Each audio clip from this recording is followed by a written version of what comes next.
Estimadas irmãs, estimados irmãos, podemos sublinhar que a liturgia da palavra deste 19º domingo do tempo comum tem como tema principal a revelação de Deus. Revelação esta com particulares surpreendentes. Na leve brisa, o murmúrio do silêncio. A presença do Senhor é força ausente de espetáculo. O silêncio fala. A leve brisa se sente dentro. Iniciamos essa nossa reflexão a partir da primeira leitura tirada do primeiro livro dos Reis, capítulo 19, versículo 9 e de 11 a 13. O contexto em que vive o profeta é de perseguição. Elias sofre com o abandono da aliança por parte dos israelitas e a destruição dos lugares sagrados. O profeta está no mesmo monte ao qual o Senhor se revelou a Moisés, o Horebe ou Sinai.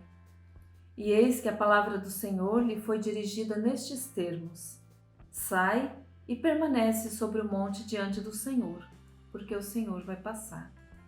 E o Senhor passou.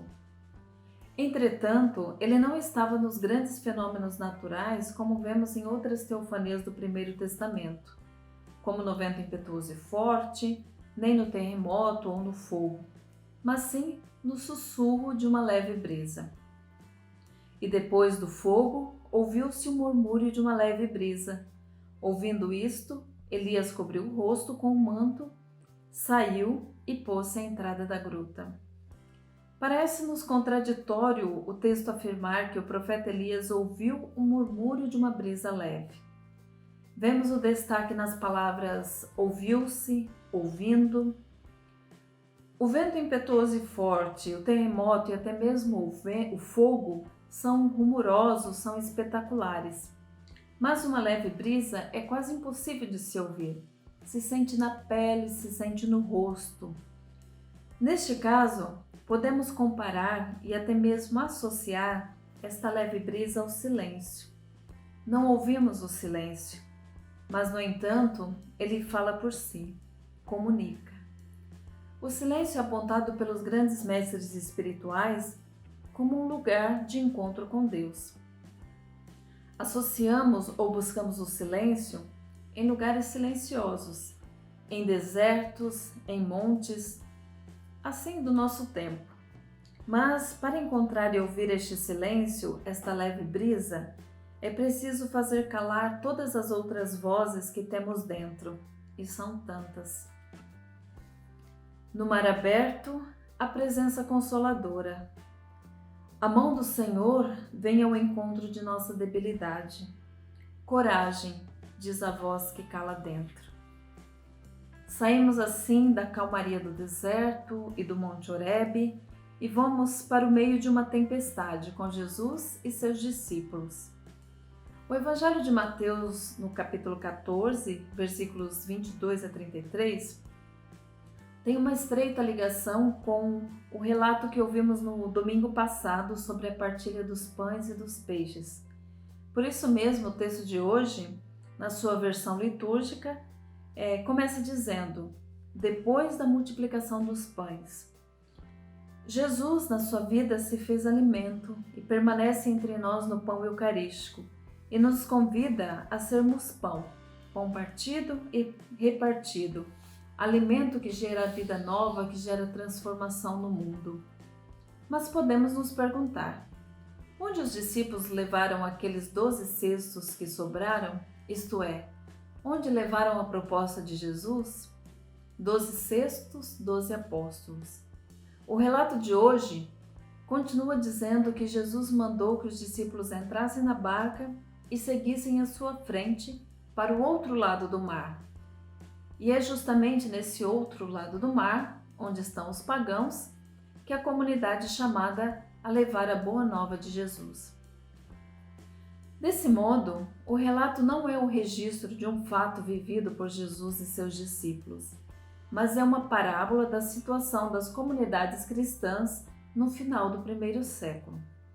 As comunidades estavam sofrendo perseguições, oposições, divisões internas, isto é, estavam vivendo um momento de profunda crise e dificuldade. Encontramos nesta parábola de ontem e de hoje uma rica simbologia. O monte onde Jesus está orando é o lugar onde se encontra Deus. A barca é a comunidade cristã, a noite representa o medo, a incerteza, e o mar é símbolo da morte. O vento contrário são as dificuldades. E a situação da comunidade está difícil, dramática. Eles não sentem a presença do Senhor. Se sentem sós. Mas Jesus vem ao encontro de seus discípulos caminhando sobre o mar. Ele tem poder para isso. Ele venceu a morte. E os discípulos não reconhecem o Senhor, pois estavam atormentados, assombrados. Por isso pensavam que era um fantasma. Como nos relatos da ressurreição, eles também não reconhecem Jesus. Só aos olhos da fé, Jesus é reconhecível. Ele se revela na partilha das Escrituras e no partir do pão. E Jesus vem ao encontro deles e pronuncia palavras consoladoras. Coragem, sou eu, não tenhais medo. Jesus é sempre próximo e está presente nas situações mais difíceis. Senhor, se és tu, manda-me ir ao teu encontro, caminhando sobre a água. Pedro, somos todos nós. Queremos caminhar sozinhos. Confiamos, mas ao mesmo tempo temos medo, incertezas. E se saímos da barca, da comunidade, corremos o risco de, mesmo sabendo nadar, perdermos as forças e afundarmos no mar agitado. Jesus vem ao encontro do discípulo, estende-lhe a mão. E assim que subiram no barco, o vento acalmou. Mas lembramos um detalhe também, que Jesus vem ao encontro do discípulo e lhe chama atenção a sua pouca fé. Recordando aí que a comunidade é esse local, o local ideal para enfrentarmos as dificuldades juntos, enfrentarmos as tempestades, os desafios. O deserto, o monte de Deus e o mar agitado não são propriamente lugares geográficos, mas são lugares teológicos que encontramos dentro de nós mesmos. Todavia, estamos sempre fora de nós, estamos sempre buscando outros lugares de encontro. Estamos sempre em meio de ventos fortes e contrários, terremotos, no fogo cruzado de nossas lutas cotidianas, na vida de nossa família, de nossa comunidade, na sociedade, no nosso local de trabalho. E enfrentar as tormentas juntos e permanecer no deserto ou no monte interior, buscando ouvir a leve brisa que passa, é condição necessária para manter o equilíbrio de nossa condição de discípulos missionários.